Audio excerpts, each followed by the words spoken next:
তো এটা হচ্ছে মডেল মোটর ভ্যান সেন্টার।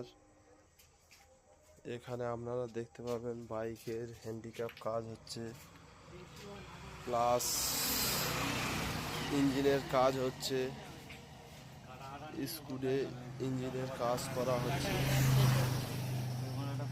তো আবারও দেখতে পাচ্ছেন এখানে একটা ব্যাটারি ভ্যান বানানো হচ্ছে।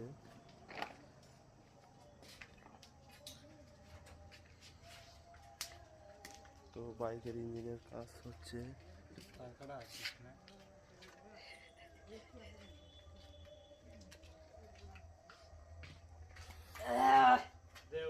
তো অনেক রকমের কাজ হয়ে থাকে এখানে। তো আবারও এখানে দেখাচ্ছি একটা ডালাবাড়ির কাজ হয়ে কমপ্লিট হয়ে আছে। Model motor van centre. তো এখানে শুধু ভ্যানের কাজ হয় না, এখানে 4 চাকারও কাজ হয়, ডালাবাড়ি অনেক রকমের।